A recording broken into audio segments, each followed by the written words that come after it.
UI UX Python నేర్చుకోండి, లక్షలు సంపాదించండి. Join Quality Thought. ఈఫోరియా గురించి మాట్లాడుకున్నప్పుడు పేరెంటింగ్ అని చెప్పి ఒక మాట అన్నారు. ఇది రియల్ ఎగ్జాంపుల్. అంతే అదే ఎగ్జాక్ట్గా మన మన ఇప్పుడున్న సినిమాకి అంతే కరెక్ట్ సిచ్యువేషన్. సార్ ఎంత జర్నీ అంటే మీరు ఇందాక అన్నారు రామాయణం తీసిన తర్వాత నేను ఒక 10 మెట్లు ఎక్కానని. బట్ దత్తు గారు నాకు తెలిసి మిమ్మల్ని తీసుకెళ్ళి చిరంజీవి గారికి పరిచయం చేశారు. చిరంజీవి గారు ఫస్ట్ మీకు ఇచ్చిన టాస్క్ ఏంది అంటే సారీ ఫర్ ఇట్లా అంటున్నందుకు అప్పటిదాకా మీరు రామాయణం హిట్ కొట్టినా కానీ స్టార్స్ని హ్యాండిల్ చేయలేదు. చిరంజీవి గారు మిమ్మల్ని స్టార్స్ సరిగ్గా మామూలు ఆర్టిస్టులనే పెద్దగా చేయలేదు కదా. చిరంజీవి గారు మిమ్మల్ని నమ్మాలంటే ఆయన ఏదో ఒక మ్యాజిక్ జరిగి ఉండాలి. ఆయన మీకు ఇచ్చిన ఫస్ట్ టాస్క్ ఏంది, ఎలా నమ్మారు మిమ్మల్ని? కథ చెప్పడమేనండి. టాస్క్లు వేరే ఇవ్వరు మనకి. ఒక డైరెక్టర్కైనా ఒక రైటర్కైనా వేరే టాస్క్ అవసరం లేదు. నువ్వు ఏం తీయబోతున్నావో నువ్వు చెప్పే దాంట్లోనే తెలిసిపోదు నీ సత్తా. నేను కథ 3 గంటలు అనర్గళంగా చెప్పాను. దత్తు గారు, చిరంజీవి గారు, అరవింద్ గారు వీళ్ళ ముగ్గురు విన్నారు కథ. నేను నా లైఫ్లో డైరెక్ట్గా చిరంజీవి గారిని చూడడం అదే మొదటిసారి. సినిమా ఇండస్ట్రీలో ఉంటున్నా చిరంజీవి గారిని ఎప్పుడు చూడలేదు కూడా నేను. సో అందువల్ల ముందు వెళ్ళిన వెంటనే కొంచెం ఆ స్టార్ ఆరా ముందు కొంచెం షేక్ అయ్యాను అని చెప్పాను. సార్ మీరేమనుకోదు సార్, నేను మిమ్మల్ని ఫస్ట్ టైం చూస్తున్నాను సార్ అని చెప్పి ఆయన ఆశ్చర్యపోయాడు.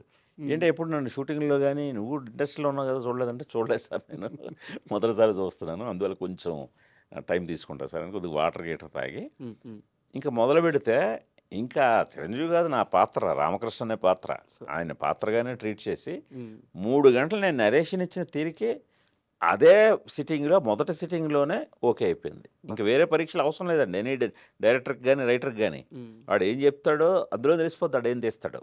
అందులో అలాంటి ఎక్స్పీరియన్స్ ఉన్నవాళ్ళు టక్కన పెట్టేస్తారు.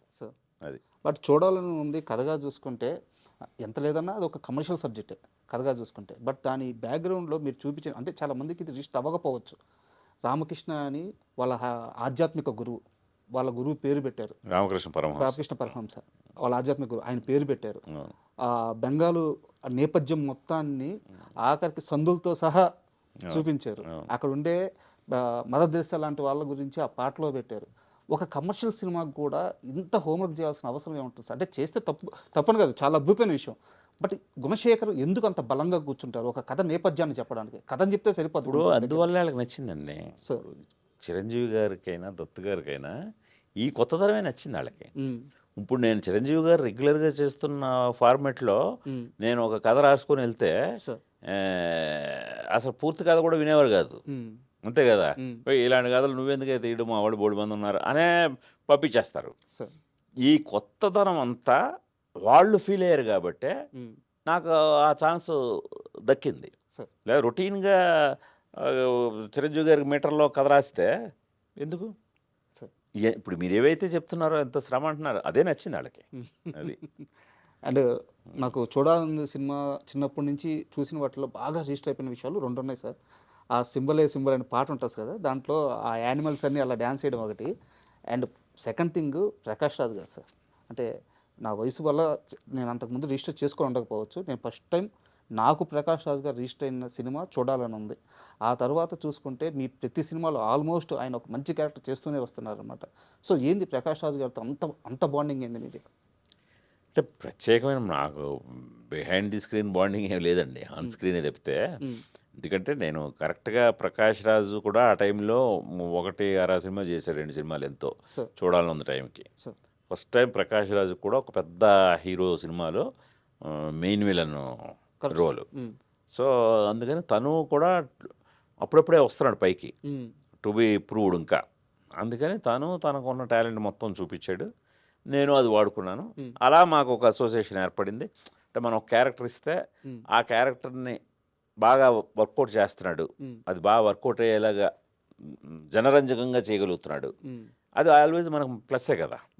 సో అందుకని ఇంకా అక్కడి నుంచి ఆల్మోస్ట్ నా 1-2 సినిమాల్లో ప్రకాష్ రాజు ఉండడు తప్ప అవును అన్ని సినిమాల్లో ఉంటాడు. మనోహరంలో చాలా అద్భుతమైన రోల్, ఇంకా ఒక్కడి గురించి చెప్పాల్సిన అవసరం లేదు. తర్వాత అర్జున్, సో ఇట్లా సైనికుడు, మృగరాజు, ఇలా ప్రతి సినిమాలో ఆయనకంటూ ఒక మంచి క్యారెక్టర్. ఈవెన్ శాకుంతలంలో బోట్. సో అందుకని అడిగాను సార్. అది శివదేవి పాత్ర రుద్రమదేవి. సో అందువల్ల ఈ అసోసియేషన్ చాలా లాంగ్ కెరీర్ స్టార్ట్ నుంచి అప్పటి నుంచి వస్తుంది. ఎందుకంటే చాలా మంచి యాక్టర్ అండి ప్రకాష్ రాజ్. మనం ఏదైనా క్యారెక్టర్ ఇస్తే అది చాలా బాగా ఒక 10 ఎన్హాన్స్ చేస్తాడు. బట్ ఎప్పుడు ప్రకాష్ రాజ్ గారితో మీకు సమస్యలు రాలేదా? ఎందుకు వస్తాయి సమస్యలు మనకి? నేను ఎంతవరకు పెట్టుకోవాలో అంతవరకు పెట్టుకుంటాను. నేను సినిమా వరకు పెట్టుకుంటాను. కాల్ షీట్లే ఇబ్బంది జనరల్గా వస్తాయి. అప్పట్లో బాగా బిజీగా ఉండేవాడు కదా. బట్ కొంచెం నేను కొద్ది పర్టికులర్గా వర్క్ స్టైల్లో ఎదురు ఉండేవాడిని. నా డేట్లు నావే అన్నట్టుగా. అందుకని తను కూడా అలాగే రెస్పెక్ట్ ఇచ్చి అవన్నీ అలా కీప్ అప్ చేసేవాడు. అండ్ చూడాలని ఉంది, క్లైమాక్స్లో పాట ఉంటుంది ఓ మారియా ఓ మారియా అని చెప్పేసి. యాక్చువల్గా చిరంజీవి గారు లాంటి స్టార్ హీరోని పెట్టుకున్నప్పుడు క్లైమాక్స్ ముందు ఒక మంచి ఐటెం సాంగ్, మాస్ సాంగ్ ఇలా పడడం అలవాటు. బట్ ఆ పాటలో అద్భుతమైన సాహిత్యం ఉంటుంది. సో రీసెంట్గా ఇంటర్వ్యూలో బోస్ గారు కూడా చెప్పారనమాట, నాకు అవకాశం వచ్చిందని. మీరు ఎలా ఒప్పుకున్నారు? ఒప్పుకోడు కదా, నేనే క్రియేట్ చేశాను కదా. అయితే ఆ సిచ్యువేషన్ నేనే క్రియేట్ చేశాను. ఆ లిరిక్స్ నాకు ఇలా కావాలని చంద్రబోస్ గారు నేనే అడిగాను, నేనే చేయించుకున్నాను ఇది కదా. సో అదేమి ఆశ్చర్యం కాదు. నెక్స్ట్ అదేమి రిస్క్ సాంగ్ కాదండి, అది కమర్షియల్ మీటర్లోనే ఉంటుంది. కమర్షియల్ మీటర్లో ఉన్న సాంగ్నే ఆయన ఆ ఛాన్స్ని బాగా ఉపయోగించుకొని మంచి అద్భుతమైన లిరిక్ రాశాడు ఆయన. అది. And don't forget to subscribe to iDream. And for more videos, Please subscribe to iDream. Please subscribe to iDream. Please subscribe iDream. And please subscribe to iDream. For more videos, subscribe to iDream. please like, share and subscribe to the channel. Congratulations, iDream. Subscribe to iDream. Subscribe to iDream. So subscribe to iDream Media. iDream team andarki huge congratulations. Please subscribe iDream Media. Please subscribe to iDream. Subscribe iDream. Please subscribe to iDream. iDream అంటే నా కళల ఛానల్ను subscribe చేసుకున్న నోరు తిరుగుతలేదు, మీరైతే గంట గుర్తు కొట్టండి. For more such videos, please subscribe to iDream. Subscribe to iDream. Please subscribe to iDream. Please subscribe iDream Media. Please do subscribe to iDream. Please subscribe to iDream Media. For best entertainment and information, please subscribe iDream.